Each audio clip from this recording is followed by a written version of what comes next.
I used to have it pretty good. Had a decent apartment, good health. It's true I was between jobs, but I had enough money saved up to coast for a bit while I looked for my next gig. I'm a pretty normal guy, but you wouldn't know it to look at me now and see the horrifying hell my life has become. It all happened so quickly I can hardly process it. Let me tell you the story. I was walking back home from a job interview down the street I had been down 100 times before, but walking on the side opposite from the one I usually walked. I was passing by this alley and did a double take. From this angle I could see a little storefront just inside that I never noticed somehow. A hand-painted wooden sign over the door read, "Trinkets and Souvenirs," and through the dusty window I could see an old skinny man puttering about. He looked up as if sensing my gaze and gave me a wide grin with a mouth missing a number of teeth. Now, I'm a pretty normal guy, but I was intrigued by this mysterious shop I had just discovered, so I opened the door and went in. The place was pretty small, and the old man smiled wordlessly and went behind the counter to give me room to look around. The stuff just looked like old dusty junk, and I was about to turn around and leave when something hanging above the door caught my eye. It was just one of those dream catchers, those handmade things made from string and wood that are supposed to, catch your dreams, I guess. For some reason, I was really captivated by this one, and my eyes widened and I felt a bead of sweat appear on my temple as I stared at it. I flipped over the price tag hanging from it. $5. $500, I whispered to myself and then gulped as a trickle of sweat ran down my forehead. Holding my wallet open, I reached in slowly and pulled out $2 bills, one in each hand, and looked back and forth between them languidly. The voice of the old man from behind startled me, and I spun around as he spoke. "For you, sir, the price is $4.99. I handed the man a 50 and ducked out of the store, clutching the dream catcher in both hands. Back outside, I realized I was hyperventilating and my hands were shaking. I took a few deep breaths, and after a few moments I managed to calm down. I turned 270 degrees to the right and looked back at the store, and my blood froze. It was gone. In its place was a blank wall of red brick. Now, I'm a pretty normal guy, but this really freaked me out. Then I realized it was in the other direction, so I turned back 540 degrees to my left, and there was the storefront, the old man puttering around inside and giggling. I sprinted the rest of the way back to my building and bounded up the 5 flights of stairs to my apartment, closing the door behind me and locking it securely. The sun was just starting to set. I drew the blinds and turned on the lights to my bedroom and immediately set about hanging the dream catcher. At first, I tried to nail it to the wall, but somehow it didn't look right. After painstakingly pulling out all 40 nails, I got the idea to hang it on a peeling piece of plaster on the wall next to my bed, but the weight of it was too great and it fell to the ground, causing the plaster to peel even more. I tried masking tape, but then felt foolish and carefully pulled it off.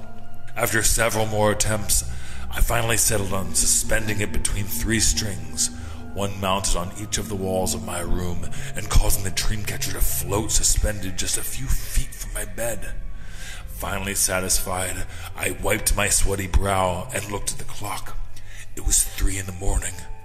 Exhausted, I stripped down my briefs and climbed into bed.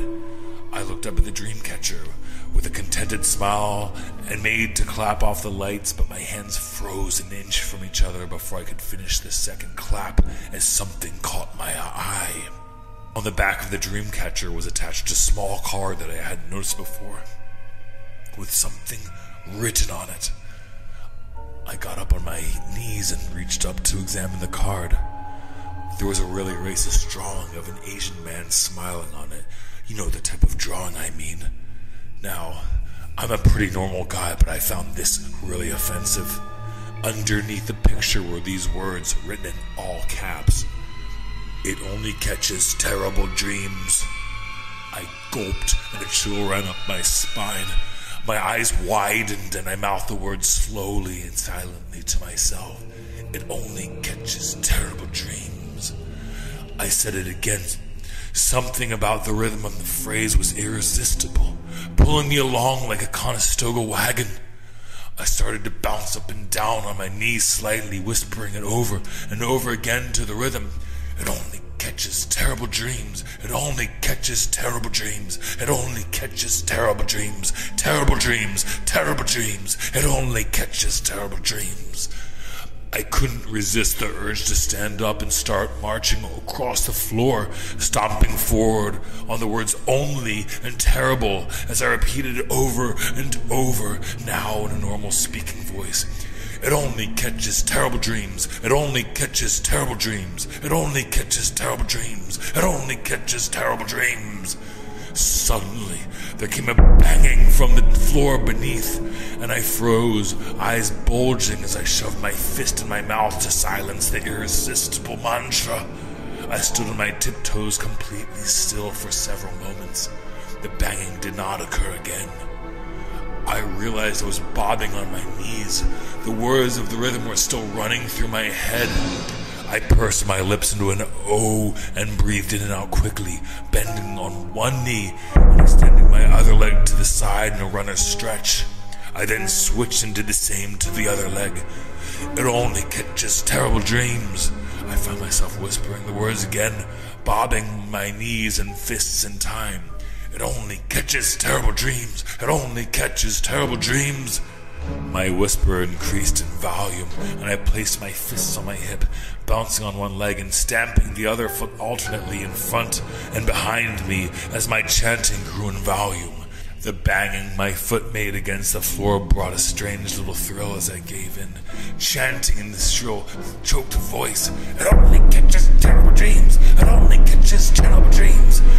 I extended my arms straight to each side and began clapping them together in double time as I stomped, my eyes widened in confusion and wonder as the lights began to flicker on and off, and suddenly I dropped to the floor in terror as a loud banging came from the door of the apartment. "Shut the fuck up!" a loud voice shouted. I bit my lip and crawled silently over to the door. "Shut the fuck up, asshole! I'm calling the police!" By this time, I reached the door and I stood slowly and silently, my back rubbing against the door. I listened intently as I squatted up and down, rubbing my back against the door, and wondered if the person on the other side could hear the sound. The voice didn't repeat itself, so I assumed the owner had left. But I realized that I now was rubbing my back up and down to the rhythm of those words, and I found myself starting to whisper them again in a slowly rising volume. It only catches terrible dreams. It only catches terrible dreams. It only catches terrible dreams. It only catches terrible dreams. Terrible dreams. Terrible dreams. Terrible, terrible, terrible, terrible. Suddenly, I exploded, marching across the floor again, stomping as hard as I could on all but the initial word of the phrase, pumping my arms like pistons on a train, my hands in my white-knuckled fists as I shrieked it up and down the top of my lungs.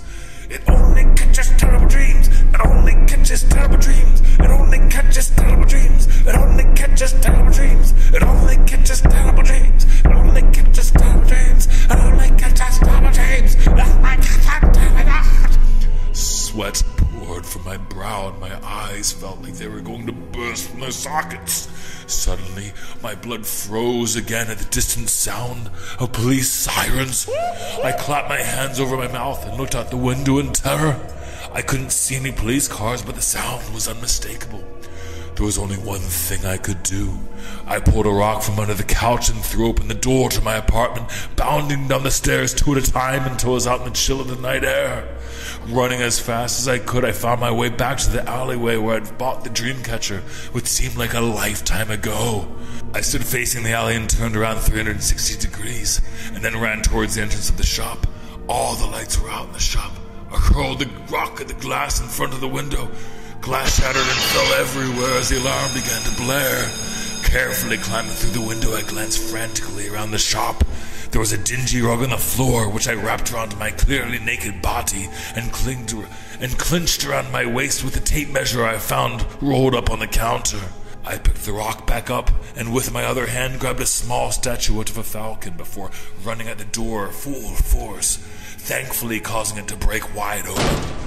Back in the street, I ran off in terror.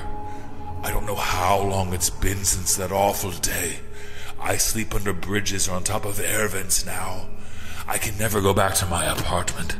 Even the other bums stay away from me, and I'm forced to pick through the trash to survive. And even now, I can hear those words, those terrible words running through my head. It only catches terrible dreams.